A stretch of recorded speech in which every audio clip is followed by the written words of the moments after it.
Pemirsa, tentunya masih bersama dengan kami dalam Berita Lampung. Bagi Anda yang baru saja bergabung, kami akan menyajikan kembali berita utama pagi ini.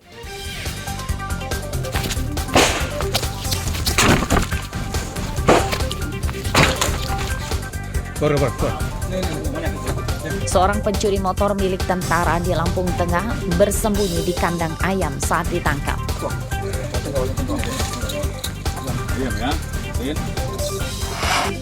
Mana?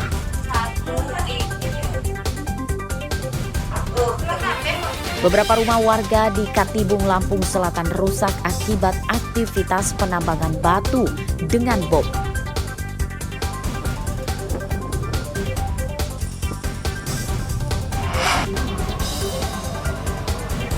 Pemprov Lampung menetapkan upah minimum provinsi atau UMP 2024 naik 3%.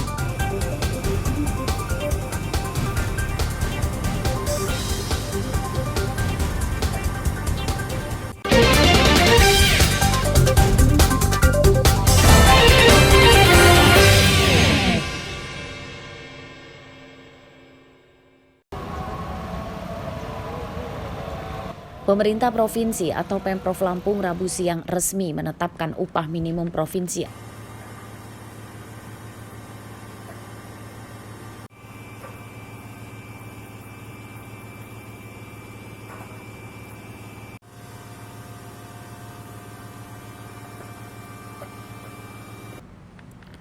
Kepala Dinas Ketenagakerjaan dan Transmigrasi Lampung Agus Nompitu mengatakan penetapan UMP 2024 merupakan keputusan rapat bersama yang melibatkan Dewan Pengupahan dan instansi terkait. Dasar penetapan UMP adalah biaya hidup layak para pekerja atau buruh dengan kondisi ekonomi saat ini. Formula itu mungkin Anda semua sudah melihat bahwa penetapan upah minimum tahun depan itu didasarkan dengan rumusan upah minimum tahun berjalan, artinya tahun 2023 ditambah dengan nilai penyesuaian upah minimum tahun depan.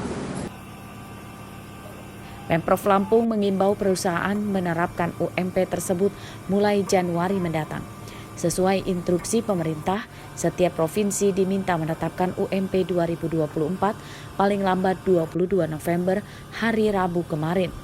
Sementara untuk penetapan UMK kabupaten dan kota paling lambat 30 November mendatang. Arsadi Saputra melaporkan dari Bandar Lampung.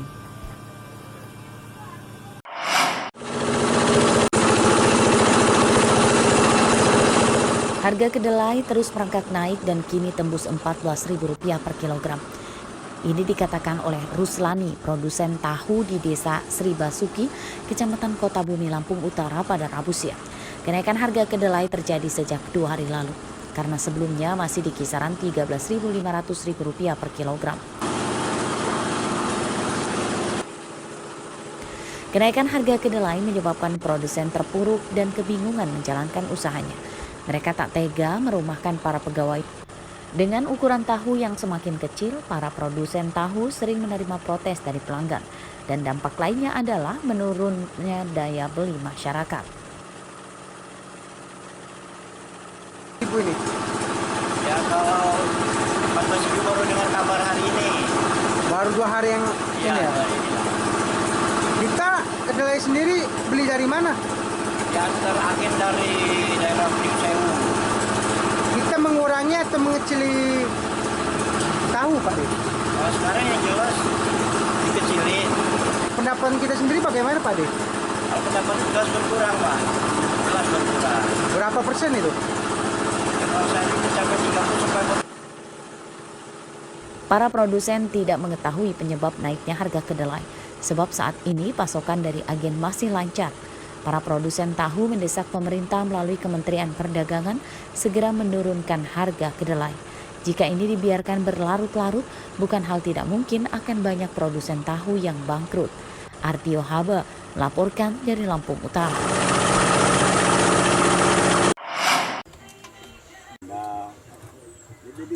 Banyak desa pelosok di Lampung yang hingga era modern seperti sekarang belum bisa menikmati listrik PLN. Salah satunya adalah Desa Ujung Rembun, Kecamatan Lumbok, Semidung, Lampung Barat. Untuk penerangan sehari-hari, warga mengandalkan pembangkit listrik buatan sendiri dari 16 turbin air yang dipasang di sungai desa ini. Selain pemakaian listrik dibatasi, arus listrik yang masuk ke rumah-rumah tidak stabil dan sering menyebabkan perabotan elektronik rusak. Meski bisa pakai, namun banyak kendala yang dihadapi. Saat kemarau, turbin listrik tidak stabil karena pasokan air berkurang.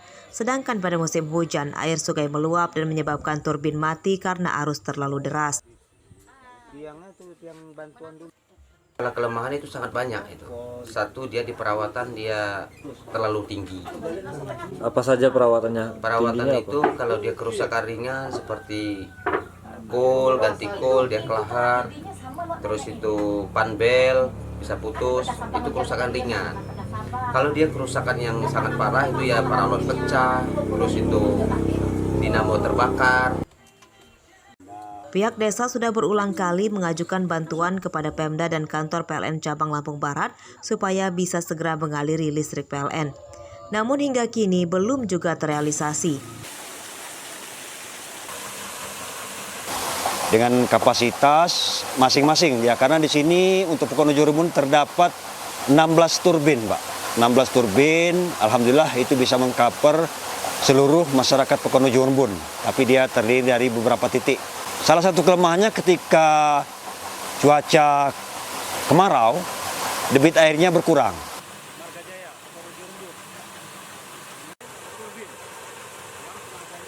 Biaya operasional pembangkit listrik dari turbin tidak menggunakan BBM, namun biaya perawatannya sangat tinggi hingga jutaan rupiah per bulan. Biaya perawatan turbin ditanggung secara swakelola oleh warga. Mereka berharap Pemda dan PLN secepatnya membantu mengaliri listrik untuk memudahkan pekerjaan masyarakat dan kehidupan yang lebih baik. Rosandi melaporkan dari Lampung Barat.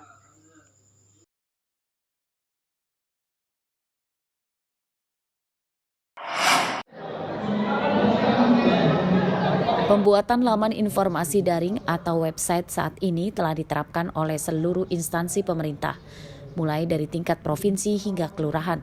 Namun sayangnya, laman pelayanan tersebut selama ini justru terkesan menghambur-hamburkan uang karena tidak berfungsi dan dijalankan secara baik. Ini terungkap pada sosialisasi pemerintah berbasis elektronik atau SPBE yang digelar di Pemkot Bandar Lampung, Rabu siang. Pemkot menginstruksikan seluruh dinas hingga kelurahan untuk menerapkan SPBE mulai awal 2024 mendatang. Tujuannya supaya informasi pelayanan masyarakat bisa transparan serta memberantas pungutan liar atau pungli. Jadi di pemerintahan kita juga ada standar yang harus kita ikuti, oleh karena itu kita mengundang narasumber yang ahli di bidang IT untuk bisa memberikan sosialisasi sehingga di pemerintah Kota Bandar Lampung ini, mulai dari tingkat pemerintah kota sampai kecamatan, kelurahan itu nanti akan optimal penggunaannya. Salah satunya warga yang mengeluhkan tidak maksimalnya pelayanan daring adalah Setiadi Rosasi, warga Kedaton, Bandar Lampung.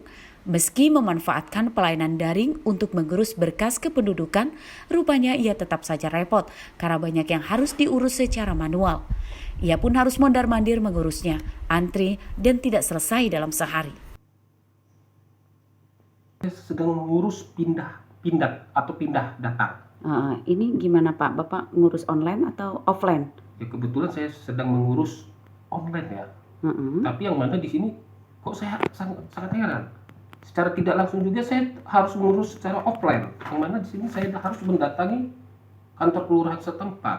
Jadi untuk pengurusan online ini apa gunanya ya Pak ya? Ya Kesulitannya di mana Pak? Di sini kesulitan kita, tetap kita harus datang ke kantor kelurahan.